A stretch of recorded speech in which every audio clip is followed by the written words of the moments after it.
예배에 나온 여러분 진심으로 축복하고 환영합니다. 잘 오셨습니다. 네, 우리 옆에 분하고 인사하시죠. 축복합니다. 이렇게 하면 인사하시죠. 네, 반갑습니다. 네, 오늘 본문을 가지고 말을 새롭게 하자, 라는 제목으로 하나님 말씀 전하겠습니다. 우리가 오늘 지난주에 말씀을 이어서 오늘 두 번째로 말에 대해서 함께 나누겠습니다. 여러분, 예수님을 믿는 자는 세 사람이다 라고 오늘 성경이 말씀하고 있어요. 세 사람이라는 것은 하나님의 형상을 입었고 또 그 형상을 따라서 지식에까지 새로워진 자가 세 사람이다, 그렇게 말씀하고 있습니다. 특별히 이 형상을 입었다라는 것은 우리의 본성이 달라졌다는 것이고, 그 본성을 따라서, 달라진 본성을 따라서 이제 지식에까지 새로워져야 된다는 거예요. 이 지식이라는 건 뭐냐면 그런 겁니다. 내가 어떤 좋은 생각을 품을 것인지, 그리고 또 어떤 좋은 행동을 할 것인지, 그거에 대한 어떤 지식을 가지는 거예요. 본성을 따라서 말입니다. 그렇게 해서 자꾸 그렇게 좋은 생각을 품고 좋은 행동을 하면 우리 인생 가운데서 하나님 주시는 귀한 열매를 맺는다라는 것입니다. 마치 좋은 본성을 가지게 되는 것은 좋은 밭을 가지는 것과 같은 거예요. 예수 믿어 거듭난 자들은 좋은 밭을 가지게 된 줄 믿습니다. 이제 거기에 이제 뭘 해야 돼요? 씨를 심어야 되는 거예요. 씨. 이 씨라는 것은 다른 것이 아니라 하나님의 말씀을 자꾸 들으면서 내가 그 말씀대로 좋은 생각을 품는 것, 그것이 좋은 씨를 심는 것이고, 또 말씀을 깨닫고서 그 말씀대로 행하는 것, 그래서 그렇게 함으로 인해서 좋은 또한 씨를 심게 되는 것입니다. 그런 좋은 밭에 좋은 씨를 계속 심다 보면 하나님께서 역사하셔서 그 인생 가운데 열매를 맺게 하신다라는 것이죠. 지난주에는 생각에 대해서 말씀을 나눴습니다. 오늘은 행동에 대해서 나누겠습니다. 근데 행동 중에서 특별히 말이에요. 왜냐하면 여러분, 말이라는 것은 우리의 이 마음에 담고 있는 생각, 그 생각을 가장 먼저 표출하는 행동입니다. 그렇잖아요. 이 말이라는 것은 내가 품고 있는 생각을 가장 먼저 표출할 때 나타나는 행동이 이 말이에요. 그래서 이 말이라는 게 참 중요한 행동이라는 것이죠. 이게 중요합니다. 여러분, 성경에 보면은 이 말을 잘 길들이는 자는 행동하는 데 있어서도 온전한 사람이 된다고 이야기합니다. 야고보서 3장 2절 말씀을 보면 이렇게 말씀해요. 야고보서 3장 2절에 이렇게 말씀합니다. 같이 한번 읽어보겠습니다. 시작. 우리가 다 실수가 많으니 만일 말에 실수가 없는 자라면 곧 온전한 사람이라 능히 온 몸도 굴레 씌우리라. 그러면 이게 말에 실수가 없는 자는 이 좋은 행동을 하는 온전한 사람이 된다는 것이에요. 그러니까 우리의 온 몸도 이 말에 의해서 굴레 씌워진다고 그렇게 성경은 이야기하고 있습니다. 그리고 또 야고보서 3장에 보면 또 뭐라고 나오냐면 이 말이라는 것은 배의 키와 같다고 합니다. 이 배의 키라는 것은 배의 운전대잖아요. 그죠? 그러니까 배의 키가 왼쪽으로 돌리면 배가 왼쪽으로 가는 거예요. 그죠? 배의 키를 오른쪽으로 돌리면 배가 오른쪽으로 가는 겁니다. 말이 그렇다는 것이에요. 우리의 말이라는 것은 우리의 인생, 내 삶, 내 행동, 이 모든 것들을 결정짓는다는 것이에요. 그 성경은 우리에게 그것을 가르쳐주고 있습니다. 그리고 또 잠언서 6장 2절 말씀에도 이렇게 말씀해요. 잠언 6장 2절 말씀 같이 한번 읽어보겠습니다. 시작. 내 입의 말로 내가 얽혔으며 내 입의 말로 인하여 잡히게 되었느니라. 우리가 하는 말에 의해서 우리 자신이 사로잡힌대요. 우리가 하는 말에 의해서 내가 얽힌다는 것입니다. 이 말이 얼마나 중요한지 다시 한번 우리가 느낄 수 있습니다. 여러분, 우리 자아상이라는 게 있고 내 정체성이라는 게 있잖아요. 사람이 그 당장 인식은 못해도 다 자기 자아상이라는 게 있습니다. 근데 이 자아상이라는 게 어디에서 얽히느냐 하면 내가 하는 말에 의해서 얽힌다는 것이에요. 그렇다는 것입니다. 아이고, 맨날 나는 이거밖에 안 돼. 나는 이거밖에 안 돼. 맨날 그러면 그 사람은 그거밖에 안 되는 거예요. 그죠? 뭐 하고는 아이고, 나 죽겠다. 나 죽겠다. 그러면 생명력이 없는 삶을 사는 겁니다. 그 사람이. 제가 얼마 전에 새롭게 하셔서 옛날에 했던 걸 봤는데 그 김현욱이라는 아나운서 있어요. 옛날에 KBS 아나운서인데 이 김현욱이라는 아나운서 지금은 프리랜서 선언해서 프리 활동하는데 그 사람이 독실한 그리스도인이더라고요. 근데 그분이 그냥 하는 얘기가 자기 어머니가 참 인상적이었던 게 어렸을 때 어머니가, 우리 보통 그러잖아요. 아이고, 재밌어 죽겠네. 아이고, 귀여워 죽겠네. 그러잖아요. 근데 그 엄마는 의도적으로 자식들 앞에서 그랬대요. 아이고, 귀여워 살겠네. 그랬더라고요. 자식들 앞에서 의도적으로, 아주 독실한 기독교인이셨던 것 같아요. 그 엄마가. 아주 의도적으로 뭐 하면 살겠네. 그랬대요. 근데 그게 어렸을 때 그게 그렇게 인상적이었대요. 자기가 클 때. 의미 있는 얘기입니다. 그죠?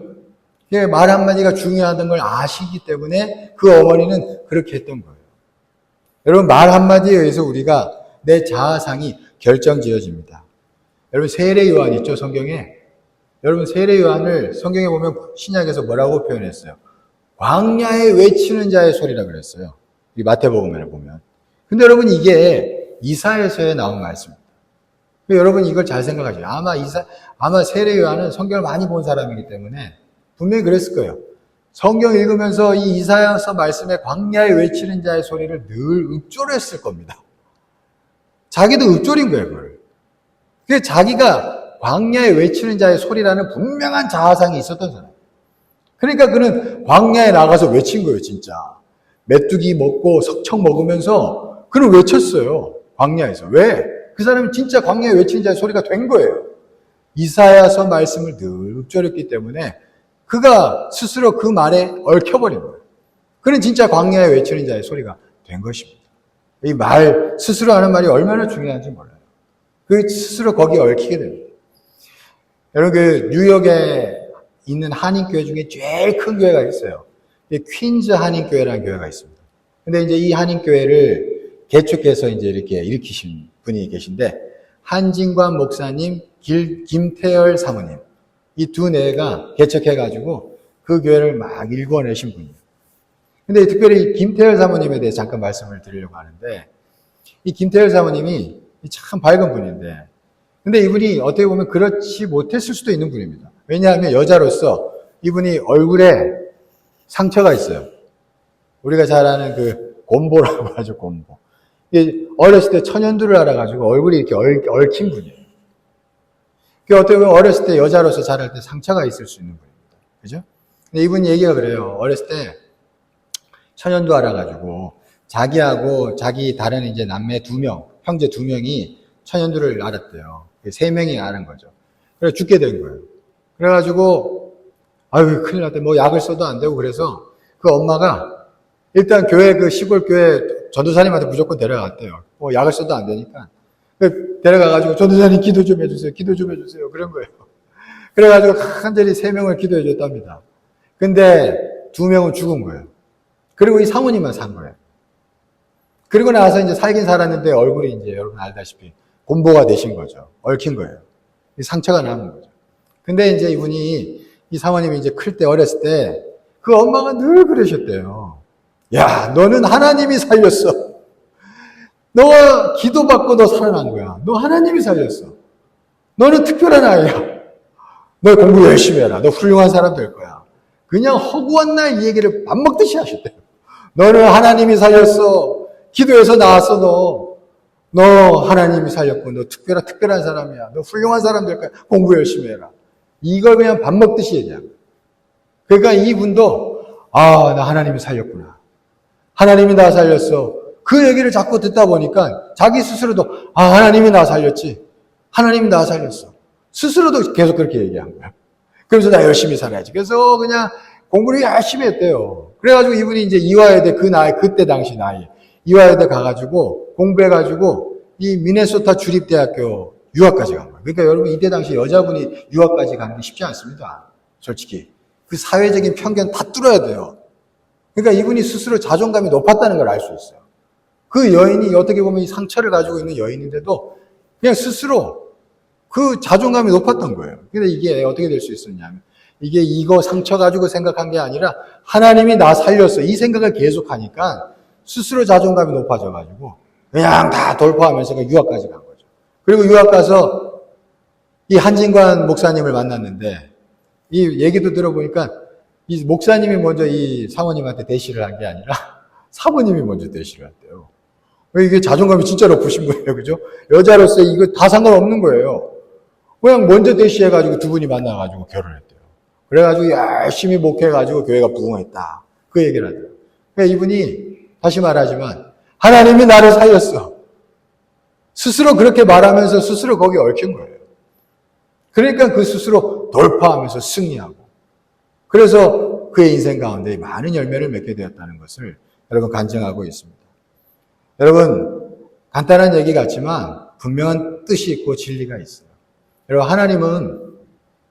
하나님은 어떤 분이세요? 하나님이라는 분은 하나님이 자기 생각을 품고 계시고 그걸 끝이 아니고 품고 계신 생각을 항상 말씀하시는 거예요.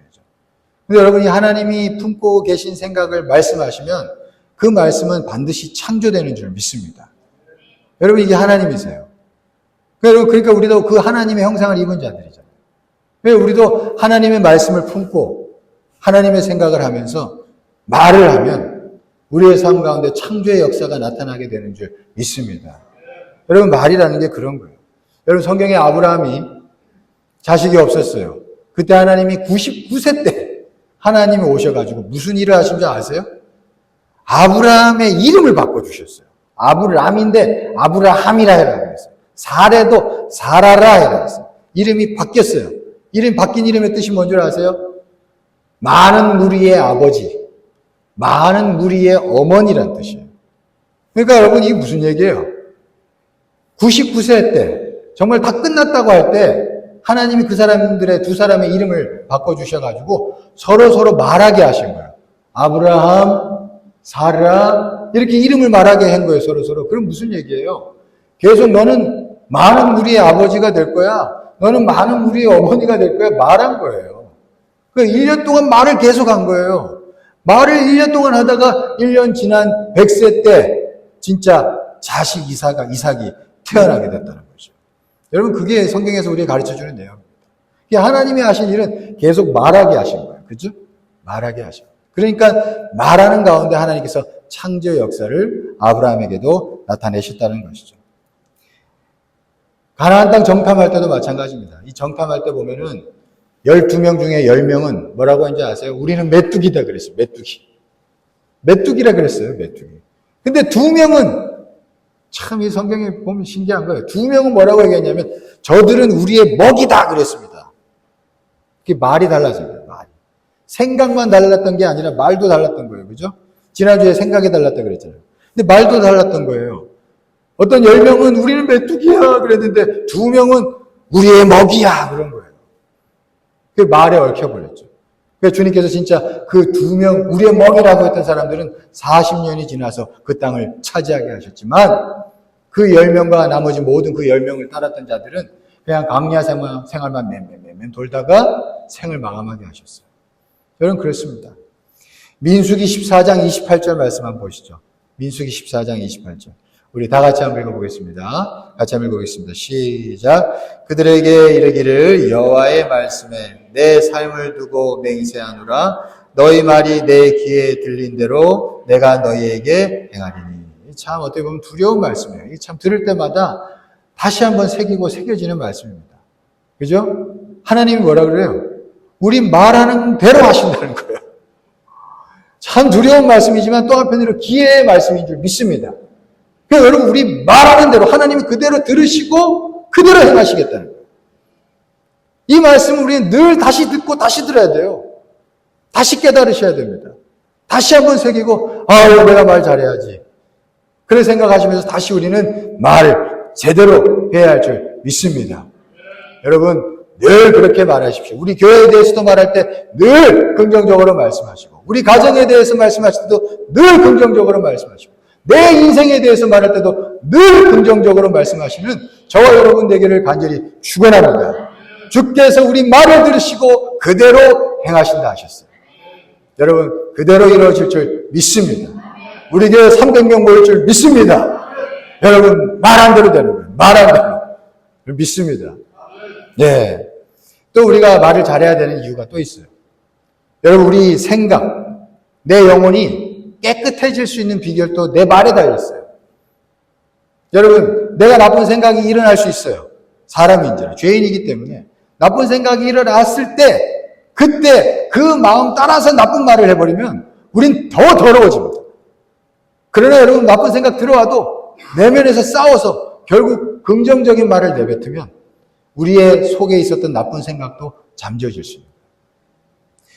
마태복음 15장 18절에서 20절 말씀 한번 보시죠. 마태복음 15장 18절에서 20절입니다. 같이 한번 읽어보겠습니다. 시작. 입에서 나오는 것들은 마음에서 나오나니 이것이야말로 사람을 더럽게 하느니라. 마음에서 나오는 것은 악한 생각과 살인과 간음과 음란과 도둑질과 거짓 증언과 비방이니 이런 것들이 사람을 더럽게 하는 것이요 씻지 않은 손으로 먹는 것은 사람을 더럽게 하지 못하느니라. 여러분, 이 입에서 나오는 것들은 마음에서 나온다 그래요. 그죠? 그 마음에 더러운 것들이 있다는 것이요. 그래서 그 마음에 나오는 것을 입으로 말하면 우리 더 더러워지는 거예요. 더러워진다는 거예요. 여러분, 마음에 있는 더러운 것들이 입에서 나오는 거예요. 그게 나오면 더 더러워집니다. 여러분, 우리가 이 말을 여러분 잘 해야 된다는 거죠. 요즘에 이렇게 SNS나 뭐 인터넷 이런 데 보면 온통 비방, 독설, 유튜브도 그래요. 막 비판, 비난 얼마나 많은지 몰라요. 교회 유튜브들도 참 안타까운 게 제가 지난주에 그런 생각이 들더라고요. 유튜브를 막 보는데 물론 설교 말씀을 얘기하는 게 아니에요. 기독교 유튜버들도 많잖아요. 보면은 교회 현안, 나라 현안마다 막 맨날 비판이에요, 비판. 아니, 보다가 어느 순간 보다가 질리더라고. 야, 이거 뭐냐, 이거. 교회가 아니다, 이거는. 그 생각이 들더라고요. 너무 비판, 비난 많은 거예요. 욕설도 많고. 그러니까 여러분 일어나는 현상 보세요. SNS 댓글 보다가 자살하고 싸우고 이런 사람들 얼마나 많습니까? 요즘에 시대가 더 악해지는 거는요. 어떻게 보면 인터넷상에 나쁜 말들이 너무 많이 나오기 때문에 그래서 더 많이 나타날 수도 있어요. 옛날에는 이렇게 말들이 많이 나오지 않았어요. 오히려 물밑에서 돌았지. 그렇죠? 요즘에는 이게 막 다 드러나요. 언어가 여러분 무서운 거예요. 나쁜 말이 자꾸 나오고 들리니까 사람들이 더 더러워지는 거예요. 그냥 말세가 갈수록 더 악해진다는 것이 여러분 이런 것 때문에 그럴 수도 있겠다 생각이 들더라고요. 그렇죠? 여러분 그래서 잘 들을 걸 듣고 안 들을 건 안 들으셔야 돼요. 시대가 그렇습니다. 여러분 그러나 그에 반해서 우리가 주님의 말씀을 듣고 정말 하나님의 말씀을 입으로 얘기하고 하나님의 뜻을 말을 한다면 여러분 우리가 이 모든 것들을 막을 수 있습니다. 잠언서 15장 23절 말씀도 한번 보시죠. 잠언서 15장 23절 다 같이 한번 읽어보겠습니다. 시작. 사람은 그 입의 대답으로 말미암아 기쁨을 얻나니 때에 맞는 말이 얼마나 아름다운고. 입의 대답으로 말미암아 기쁨을 얻는 것도 있다 그래요. 여러분 그러니까 우리의 입의 대답이 우리 입의 말이 하나님의 뜻대로 하는 말이 되면 기쁨을 얻는 거예요. 나쁜 것 떠나보내고 기쁨을 얻게 되는 줄 믿습니다. 나쁜 생각이 일어났다가도 자꾸 주님의 뜻되는 말을 뜻대로 흘러가는 말을 하면 여러분 우리의 마음 가운데 나쁜 건 물러가고 기쁨을 얻을 수 있는 거예요. 여러분 내 마음을 지킬 수 있는 거죠. 여러분 우리가 그걸 기억하셔야 됩니다. 여러분 이 얘기하고 이제 좀 마무리하려고 합니다. 유명한 이제 미국 목사님이셨고 인도 선교사로도 활동했던 이 스탠리 존스라는 분이 계셔요. 우리나라에도 이분 책들이 많이 번역되어 있는데 이 스탠리 존스라는 분이 계신데 이제 지금은 돌아가셨죠. 근데 이제 이분이 있었던 일이에요. 이분은 이제 늘 긍정적으로 말하고 긍정적인 생각을 품어야 된다는 것을 믿음으로 알고 계셨던 분이었고 그것을 실천했고 이렇게 행했고 가르쳤던 분입니다. 근데 이분이 69세쯤에 무슨 일이 있었냐면 중풍에 걸린 거예요. 중풍에. 나이 69세에. 보통 여러분 69세에 중풍을 걸리면 이제 그냥 그렇게 살다가 돌아가시는 거예요. 그죠? 누가 봐도 그렇습니다. 더구나 이분은 1972년도에 돌아가셨는데 그 시대예요. 1884년도에 태어나서 그때 살았던 분이니까 아주 장수하던 시대도 아닙니다. 근데 돌아가실 때가 다 된 거예요. 어떻게 보면. 근데 이분이 처음에는 이제 중풍 걸리고 너무 이제 절망하고 실망했어요. 긍정적인 걸 외쳤던 분도 그래요. 사람이라. 이제 나 이렇게 끝났구나. 그래 이제 병원에 입원했다가 마음에 내면에서 싸운 거죠. 내가 이러면 안 되지. 내가 이러면 안 돼. 내가 이러면 안 돼. 이제 말도 어눌해서 말도 제대로 안 나왔어요. 그래 이분이 어떤 생각을 했냐. 한 번은 이제 늘 이제 병실에 이제 자기 담당 간호사가 있을 거 아니에요. 그 간호사가 이렇게 왔다 갔다 할 때 한 번은 간호사를 붙잡아 놓고 그러는 거예요. 간호사님, 이제 말도 제대로 안 나니까 간호사님 나 한 가지만 부탁할게. 그러면 네, 부탁하세요. 뭘 부탁했냐니까 정말 미안한데 우리 내 방에 올 때마다 한마디만 좀 해줘요. 그랬어요. 네, 무슨 말씀을 해드릴까요? 내 귀에 대고 예수의 이름으로 일어나 걸어라. 이 한마디만 좀 해줘요. 그런 거예요. 한마디만 해줘요. 그럼 네, 어렵지 않죠, 그리고 이제 했죠. 그래, 이 간호사가 병실에 올 때마다, 여러분, 실제 일어난 일이에요. 병실에 올 때마다 예수의 이름으로 일어나 걸어라. 귀 속에다가 작게 얘기해 준 거예요. 그러면 이분이 말도 제대로 안 하니까 아멘 했겠죠. 억지로 아멘 한 거예요. 이거를 수개월 동안 그런 거예요. 수개월 동안 병원에서 계실 때. 수개월 동안. 그리고 수개월이 지나서 여러분 이분이 중풍병이 나았습니다. 실제로 나았어요. 그리고 나았고 이분이 20년 더 건강하게 사역하다가 돌아가셨어요. 기적입니다. 기적이 일어났어요. 여러분 이런 기적이 있는 줄 믿습니다. 여러분 이 말이라는 게 이렇게 중요한 거예요. 그러니까 자꾸 내 마음을 따라 흘러가는 게 아니라 마음 따라 흘러가다가 이분이 아니다. 주님의 뜻대로 말한 거예요. 본인이 말을 못하니 남을 통해서라도 그 얘기를 들은 거예요. 그죠? 그 언어에 노출된 거예요. 여러분 중요합니다. 이 말이 이렇게 중요한 거예요. 그래서 아멘, 아멘 했더니 진짜 하나님께서 역사하셔가지고 그 69세 때 중풍병에 나와가지고 20년을 더 사역하다가 89세에 돌아가셨어요. 참 놀라운 기적입니다. 저도 이 간증 보고 놀랐어요. 하나님 살아계신 줄 믿습니다. 여러분 그렇습니다. 그래서 우리가 하나님의 뜻대로 생각하고 하나님의 뜻대로 말해야 되는 것이에요. 그러면 하나님께서 반드시 역사하십니다. 여러분 믿음으로 살아간다는 게 뭐겠어요? 믿음으로 살아간다는 게 믿음이라는 것은 순간적으로 하나님의 것을 받아서 하나님의 놀라운 일하심을 보는 것도 있습니다. 그러나 여러분 믿음이라는 것은 또 한편으로 선한 싸움을 싸울 수 있는 근거를 주신 거예요. 믿음의 선한 싸움을 싸우라고 그랬잖아요. 싸워야 돼요. 믿음을 가졌으면 그 믿음 가지고 싸워야 돼요. 하나님 바라보면서 무엇을 위해서 싸우겠어요? 나쁜 생각이 들어올 때 말씀 붙잡고 싸워야 되고 내 입술을 지키려고 여러분 또한 믿음을 가지고 싸우는 것입니다. 여러분 그렇게 싸우면 하나님께서 역사하시는 줄 믿습니다. 내가 말이 안 나오는데 남을 통해서라도 그 얘기를 들어야 되는 거예요. 스탠리 존스 목사님처럼. 아무튼 우리가 주의 뜻 안에서 그렇게 믿음의 선한 싸움을 싸우면 하나님께서 반드시 그 생각대로 그 말대로 역사하셔서 우리의 삶 가운데 좋은 열매를 보여주실 줄 믿습니다. 여러분 이것을 믿으면서 우리가 믿음의 선한 싸움을 싸우는 저와 여러분 되기를 간절히 축원합니다. 생각과 말은 싸우는 것입니다. 싸우면서 걸어가는 저와 여러분 모두 되기를 간절히 축원합니다. 기도하시겠습니다. 사랑이 많으시고 은혜가 풍성하신 하나님 감사합니다. 하나님 지난주에 이어서 우리가 하나님의 뜻대로 말하는 것에 대해서 우리가 배웠습니다. 하나님 우리의 언어가 주의 뜻 안에서 늘 새로워지게 하여 주시옵소서. 하나님 이 지식을 가슴에 품게 하여 주시옵시고 하나님 이 지식대로 우리가 살아갈 수 있도록 은혜 부어 주시옵소서. 하나님께서 우리와 함께 하실 줄 믿습니다. 도와주시옵소서. 주님께 모든 것 맡기며 예수 그리스도의 이름으로 기도드리옵나이다. 아멘.